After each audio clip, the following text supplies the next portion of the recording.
Welcome. In this video, we're going to define what an antiderivative is. Let's first begin with a warm-up. Namely, we want to answer the question, how do we undo a derivative? So let's consider little f equals 2x and suppose little f is the derivative of a function big F. How can we find big F? So right now is the time to think back to the power rule. Now let's just try something and then check. So let's try big F equals x squared. Why does this work? Let's take the derivative of big F with respect to x. That will give us the derivative of x squared with respect to x, which using the power rule is just 2x to the 2 minus 1 power, or simply 2x. That is definitely our little f. So big F of x equals x squared is a antiderivative for little f equals 2x. Are there any other possibilities for big F? There are. Let's begin by recalling that the derivative of a constant, so the derivative with respect to x of some constant c, is just 0. For example, if I took the derivative of, say, the number 5 with respect to x, I'd get 0. So here are some examples of other possibilities for big F of x. I could have x squared plus 1. I could have f of x equals x squared plus 5, and that should be a big F, not a little f. There it is. If you noticed, the only thing that changed are the constants, since the derivative of constants is just 0. So in this case, the antiderivative is big F of x equals x squared plus c, where c is a constant.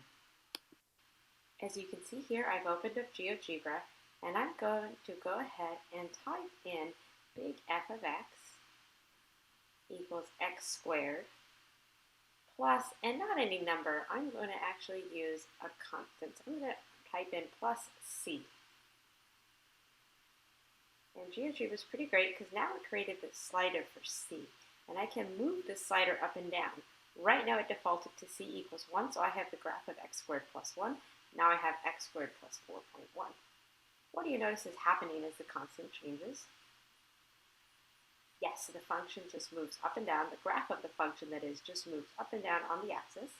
And I can go ahead and type in all sorts of other functions in this family. So f of x equals x squared minus 1, x squared plus 2, x squared plus 1, x squared plus 2, and so on. So I'm just typing in a bunch of different functions with a different constant. All of these functions have the same derivative. The derivative of all of these functions with respect to x is 2x. And as we move the slider up and down, we can see that there are an infinite number of functions in this family of functions. Now let's define an antiderivative.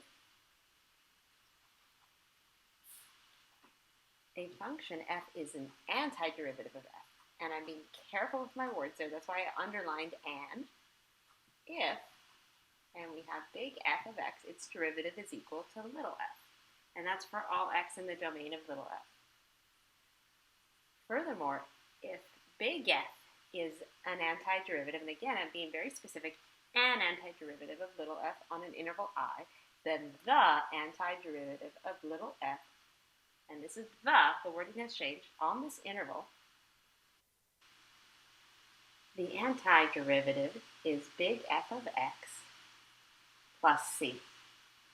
And this is because if we take the derivative of big F of x plus c with respect to x, we just end up getting little f of x. So remember, there is a difference between an antiderivative, which is just one possible undoing of a derivative, and the antiderivative of a function. He was very handsome. He was, Your Grace. Your Grace. Calling yourself king doesn't make you one, and if Renly wasn't a king, I wasn't a queen. Do you want to be a queen? No. I want to be the queen.